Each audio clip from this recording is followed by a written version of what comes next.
Hello everyone and welcome to another midweek video by your boy Haryan Gláeddyv. Today we are talking about a very important subject because, as we have known for quite a while, the right wing in the UK is actually basically left wing. And I think a big part of this is the fact that we have Prosecco Tories. Now I hear you ask, what exactly is a Prosecco Tory? Well, the term Prosecco Tory was coined by a good friend of the channel, Jos the Great and Powerful.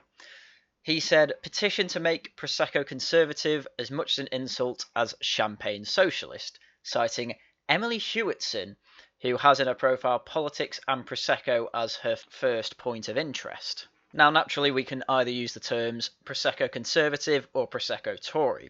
I personally prefer Prosecco Tory, but either way, I would like to see these terms used around more in a derogatory fashion for people who are essentially fake right-wingers. And obviously we'll go through plenty of examples of what makes someone a Prosecco conservative, but to give a quick guide on it, it is essentially the right-wing version of a champagne socialist. They are the type of right-wingers that will essentially virtue signal to the right wing, but then their actions and some of their views are completely antithetical to what the right wing and Tories should represent. And because of this, they enable leftism, and because of this, they are basically promoting further leftism and a further fall of the West, both culturally and economically. So we may as well get into some examples, and thankfully Channel 4 has a handy little 5-minute clip where we meet some of these Prosecco Tories. A group of young people meeting up in a bar might not seem that unusual, until perhaps you learn who they are. No, because they are still insufferably left-wing.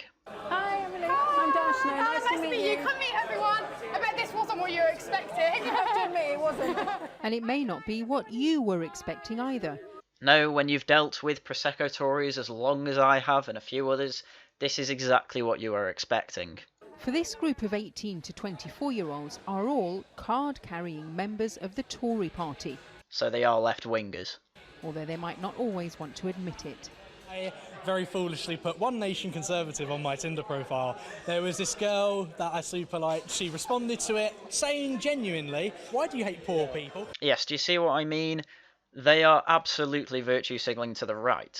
I mean, what type of idiot puts One Nation Tory in their Tinder profile? And don't get me wrong, genuine full-time leftists are a lot more insufferable than these lot. But they are essentially trying to do the leftist thing of creating a victim narrative about being a card-carrying Tory, and it just won't do.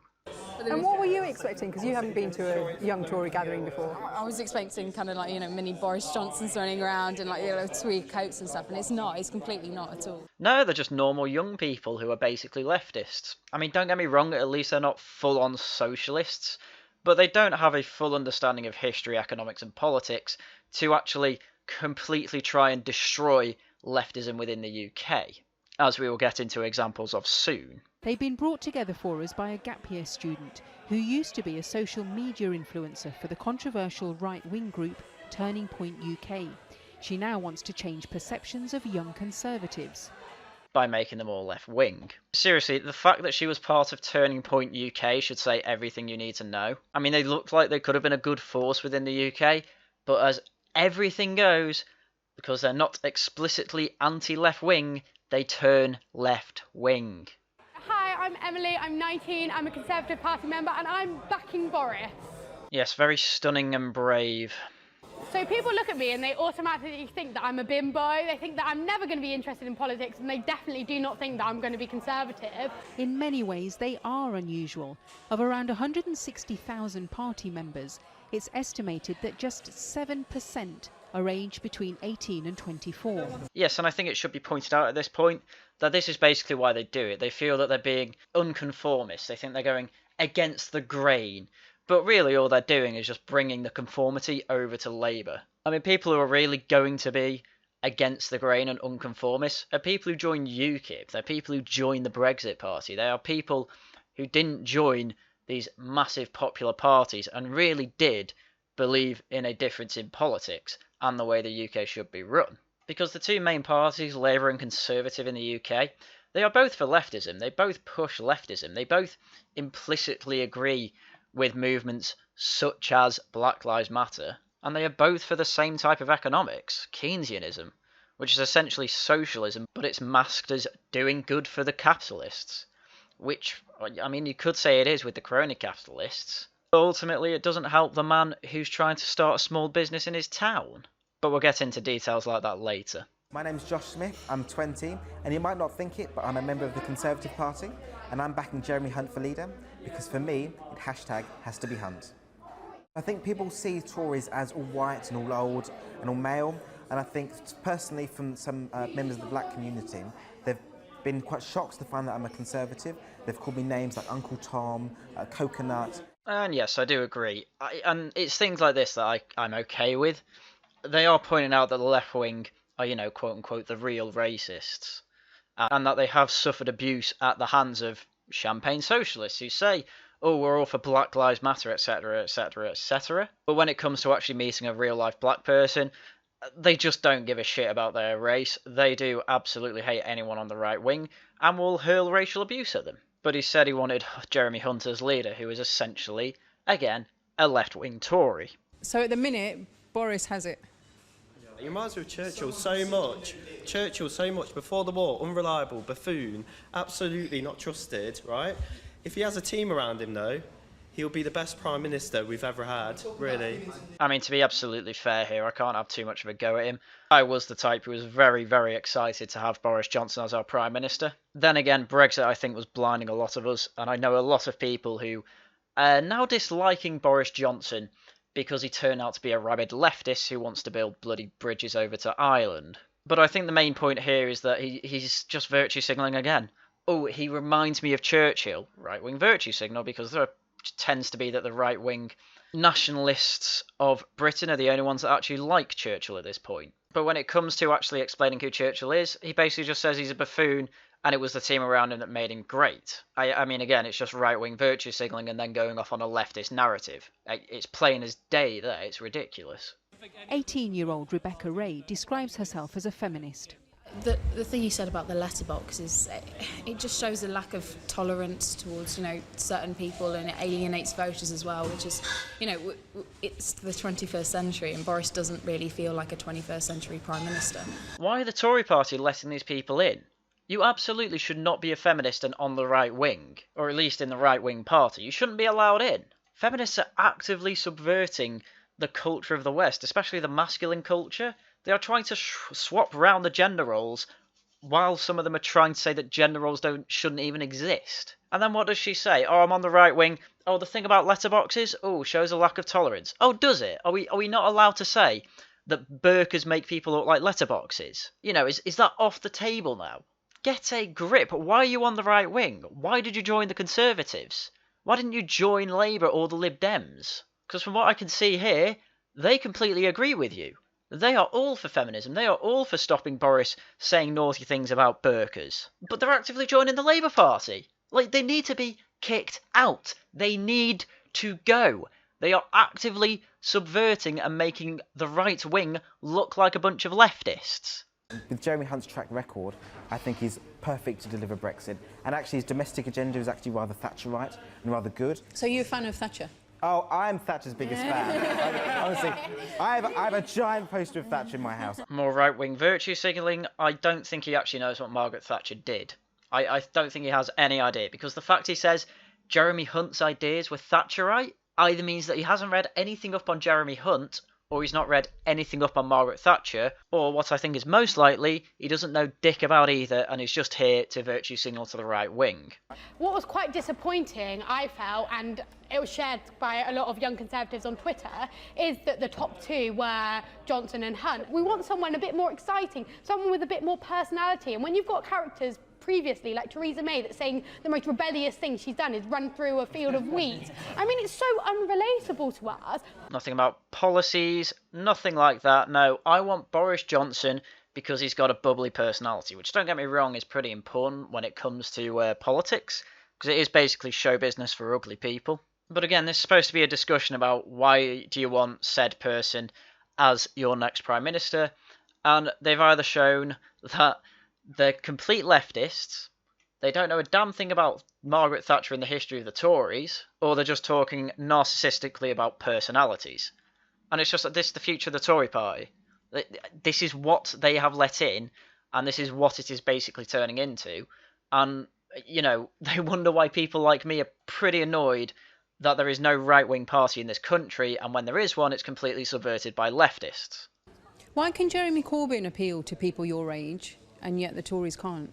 I think it's because Corbyn sounds like he's one of them, he's on their side, whereas the Tories, we sometimes fall into the trap of talking too much to pensioners. Like, I've seen lots of people complain that Conservatives are doing nothing about the future of our planet, but actually the Conservatives, I think, have been doing a lot for the environment recently. So I think that if more coverage is given to what is being done for young people, and then moving it away from this toxic image and lack of focus for young people. Do you think the party's still got a toxic image then? Not necessarily. Yeah, actually, and I would say. And there we have it, just a left-wing virtue signal right there. No, the Tories do not have a toxic image. The leftists say they do, and you just agreed to it. Because what you mean by we want to change the image away from the toxic image is that you mean you want to turn it into a fucking leftist paradise. I mean, honestly, I do not know why these people don't join Labour or the Lib Dems. They talk like they are in the Lib Dems or Labour. Oh, Boris Johnson was mean about people in burqas. Oh, we've got a toxic image. These are leftist talking points. Get out of the right-wing party. I mean, we should start looking at direct examples of this, and these are basically all from Twitter, because that's the only place they say anything at all anyway. I mean, we'll go to general things, and then we'll get into specifics, because the specific people are the absolute worst. So first things first, we have this from the LGBT plus conservatives. I mean, that already, leftist. The LGBT community, leftist to the core. But let's get into it. They were replying to Douglas Murray writing about mermaids, who, I mean, I've done many videos on them before, but they are essentially child abusers that hide it. But they say in reply to this, who spends time writing hateful bile against charity cookies, helping support one of the most vulnerable and discriminated against groups, trans people? All the same arguments were used against homosexuality not that long ago. They were then, Douglas is wrong now. Dash JC, or I assume as a person. But I mean, that is just a filthy leftist tactic. Absolutely no engagement with the issue. Absolutely no open mind to look at it from his point of view. No, what do? Hurl insults, call him, well, they imply that he's anti-homosexual, and they outwardly say that he is anti-trans, which isn't the case. Douglas Murray is absolutely by no means a champagne Tory. He is absolutely a conservative that we should all follow and take inspiration from. But they didn't look at his arguments at all. His arguments include that mermaids have been proven to be basically experimenting on kids, because we don't know what hormone replacement therapy or what hormone therapy does to people under the age, or kids under the age of 18, and yet mermaids are doing it anyway, trying to claim that it's perfectly safe when they have absolutely no evidence for it. And apparently that is anti-trans. No, it is just anti-child abuse, but you have to use a leftist tactic of defaming him by any means necessary and supporting a leftist group who nurses and people who actually used to go to the clinic are coming out and saying that they are basically being abused. And unfortunately, this is not the only LGBT plus conservative account's leftist slight. They are also supporting random Pride Month. Remember, it used to be a day, then it was a weekend, and now we have a whole month dedicated because 10% of the population aren't as they are biologically intended. But NHS England tweeted, now is the time to increase our efforts to address LGBTQIA plus health inequalities. Find out some of the positive steps already being taken by our NHS people and why Pride Month is more important than ever in Dr. M. Brady's latest blog. I mean, forgetting about the NHS for a second, because that is a leftist institution, as is shown by the tweet.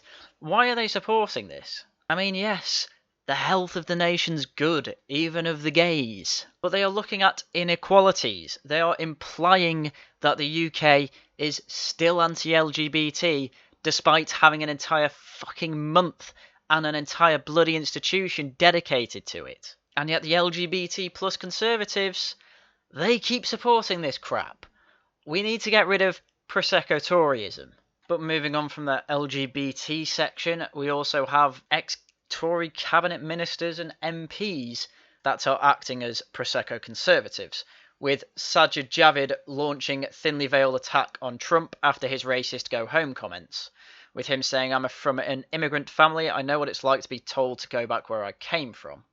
Yes, I'm sure you do, Sajid Javid. But when Donald Trump makes the point that people from Mexico and Somalia are saying that the US needs to fix its problems despite being in a much better state than Mexico and Somalia, maybe he has a point in saying go back and fix those problems before you fix the US. But of course, as usual with Prosecco conservatives, there is absolutely no engagement with what's actually said, just basic bitch leftist tactics. And unfortunately, the end result of all this Prosecco Toryism ends up with the Tory government making completely leftist decisions, such as supporting forum bills which force internet forums to basically make sure that they don't have any hate speech in their forums, or the people in charge of them go to jail.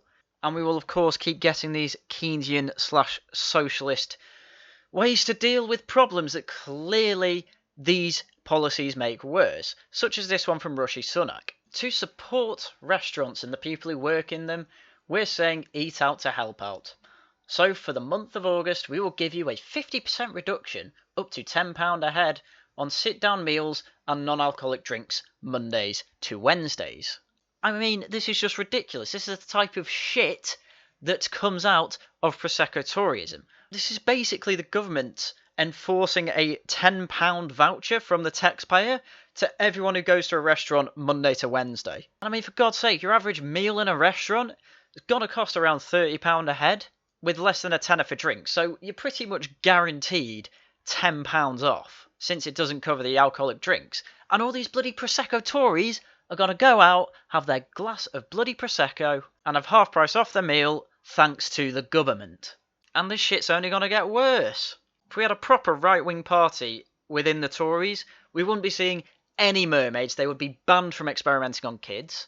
We'd have free markets in which we wouldn't have these massive busts that we're seeing thanks to the COVID crisis and thanks to the 2008 crash. I wouldn't have half the bloody country going to universities and waste their money and going into massive debt. Unfortunately, that's what we don't have, and we have every party continuously moving to the left. And yes, I even include Labour with that, despite the fact that they have Starmer and got rid of Long Bailey. Anyway, we should get into the specifics of the two that were on the thumbnail. We'll go with the less worse one first, which is Thomas Harwood. Now, aside from having probably one of the most punchable faces when it comes to modern politics, Tom Harwood describes himself as journalist and commentator, TV star with Hello Magazine. He's a senior reporter at Guido Fawkes, which, you know, they were good during Brexit, but since Brexit have basically turned leftists, although they do want to defund the BBC. And he also writes for The Telegraph, which is one of the only right-wing newspapers left in Britain. But Thomas Harwood is obviously on the left wing of that newspaper when it comes to its commentators. But it doesn't take a long look at his Twitter feed to find lots and lots of examples of his Prosecco Toryism, such as this marvellous tweet. Saying Black Lives Matter means just that. Black Lives Matter. It's a call to stand up for the ideals of racial equality we all purport to hold. It is not a call to replace parliamentary democracy with mob rule or ad hoc politburos. You see what I mean? It's just pointless virtue signalling. We all know at this point that Black Lives Matter want to defund the police and completely reorganise Western society because it's apparently too racist for them.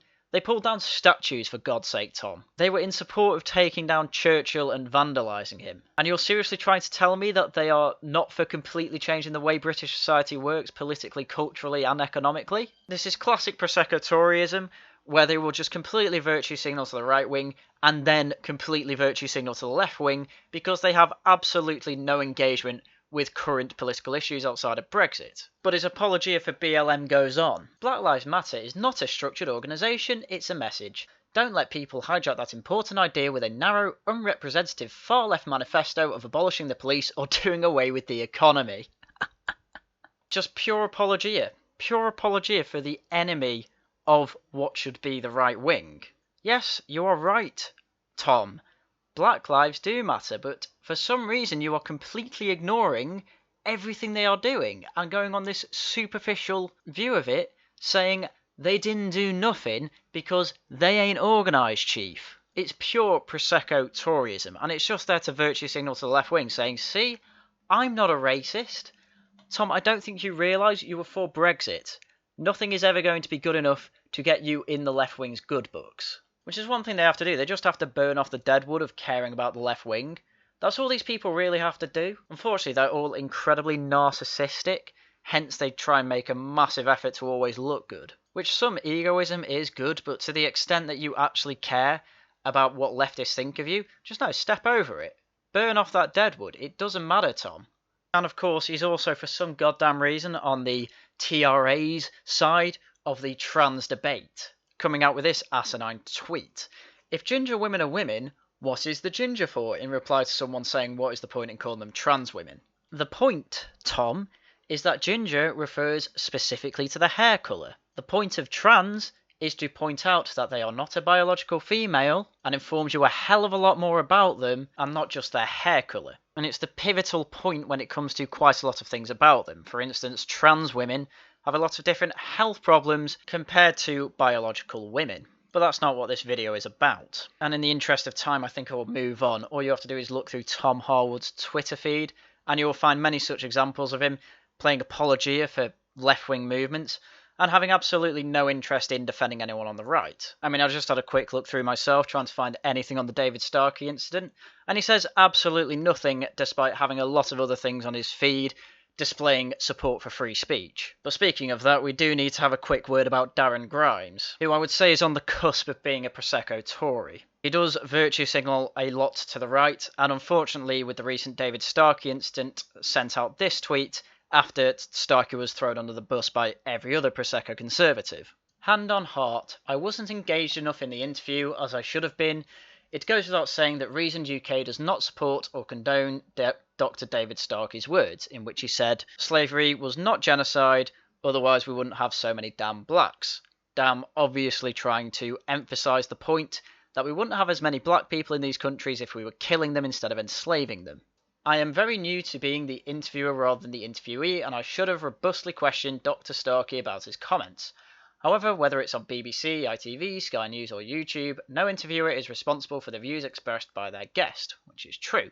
At Reasoned UK, you'll always find unfiltered opinions, allowing the audience to make up their own minds. That said, in future, I can promise that there will be a host which is much more willing to challenge those opinions. So again, despite saying that he's for freedom of speech and that you should be able to have politically incorrect opinions and say things that are politically incorrect, when push comes to shove, he will throw, heroes, he called them a hero, under the bus. You need to be stronger than this. You need to burn off the deadwood. You need to forget about the left wing and what they will do to you.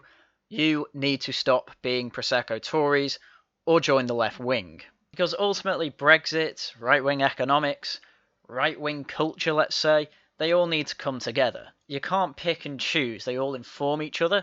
We are in a unique position that we are in today because socialist policies and Marxist thought have all informed each other to get us where we are today, where people with IQs of 150 are saying that trans women are real women, despite all biological evidence pointing to the contrary. Because ultimately the left wing is nothing but full-on ideology, and if you accept some of it, bit by bit they will force you to accept all of it.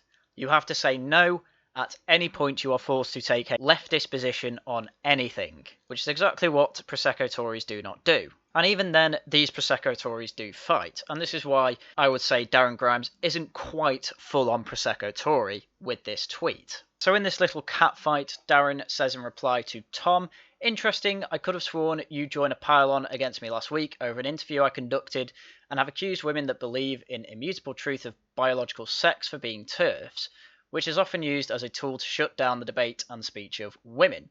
Reminds me of the time I tried to have Matlis cancelled, lol, in which he has a picture of Tom Harwood saying, so Emily Matlis is a TERF. I mean, ironically enough, Darren Grimes is basically calling Tom Harwood a Prosecco Conservative there, in basically saying that he's acting like a leftist. Because he is absolutely correct when he says that the word TERF is used to basically shut down women. Although that is quite a leftist tactic, because it's also men like Graham Linehan who have been kicked off Twitter because they've been called a TERF as well. Which is why I say he's on the cusp of being a Prosecco Tory. He absolutely does possess some properties of a Prosecco Tory, but ultimately I think he is potentially a redemptive person. Whereas Tom Harwood's just fully gone on the TRA side and isn't really as engaged in politics as Darren Grimes was, and to some extent still is. But either way, we need a harder right wing, than these two, because ultimately the leftists are just going to beat these two every time, because they don't call the left evil, they keep making excuses for them, even when they do explicitly evil things. And if they're not fully evil, they keep conceding ground to leftists. We can't do that anymore. We're leftist enough. We are in a shitstorm. We have just had probably the most left-wing budget since the 70s. The government are paying half price for people to go to restaurants from Monday to Wednesday. But anyway, we should move on to the ultimate Prosecco Tory, and that is Emily Hewitson. And she's pretty much the reason they are called Prosecco Tories, because in her profile, as we saw before, the first thing it says is politics and Prosecco. But her history of tweets are just something to behold. I mean, she put this tweet in reply to my arch nemesis Bastani. Bastani saying, of course a statue of Nelson should stay up. He's a critical, complex figure in British history, same with Wellington and Churchill, that's just my view. But a statue of a slave trader? Are you mad? That should have gone decades ago. And Emily Hewitson just says, wow, we actually agree on something. Of course you do. I mean, obviously everyone is against slave tradery, but the whole point of statues isn't about the slave trade. So if you want to get rid of a statue because they are for the slave trade, you're completely missing the point of the statues, as Emily Hewitson clearly does. And of course, in true Prosecco Tory fashion, she says this: I support the BLM movement, but I don't support the vandalising of statues or violence. I'm sure many feel the same. And this tweet as well. I like this idea. Gives people the confidence to go out and spend what they may not have otherwise. This isn't what right-wingers should believe. They shouldn't believe that it is the job of the government to help people's confidence to go out and spend. They should believe, as Margaret Thatcher did, that it should all be down to the market to worry about people's incentives and have the most efficient economy we can. Not the government giving half price on bloody meals Mondays to Wednesdays. But if you can get that cheap meal with the Prosecco, Emily, well then, you'll support it. Anyway, I should get to my point before I do this bit to death. My point is that what do we do about these Prosecco conservatives? They are everywhere in the Conservative Party already, and any party to the right of the Tories seems to get instantly bombarded with hit pieces, bombarded with false allegations, bombarded with being called Nazis, despite the fact they are nothing of the sort. But at the very least, we can get rid of the left wing within the Tory party. So my suggestion is every time you see a tweet like this, reply or retweet them with a gif of someone popping or pouring Prosecco. Call them left-wing, tell them that they are helping the enemy with these sorts of tweets. Tell them they are the reason that we cannot properly fight this menace. Otherwise we're going to end up in a socialist hellhole, but hey, at least we'll all have Prosecco. So if they can't shed the dead weight of caring about leftist thoughts and leftist slander, then they just need to go and join them. Some have more chance than others of getting rid of their Prosecco Toryism. Tom Harwood, for instance, I think is too far gone. Emily Hewitson just seems to say trendy things because she's a 20-year-old. But in short, we need to get rid of every form of leftism from the right wing. The only way to stop it, I'm afraid. But that's everything I had for you for now. So as usual, thank you very much for watching. And until next time, goodbye.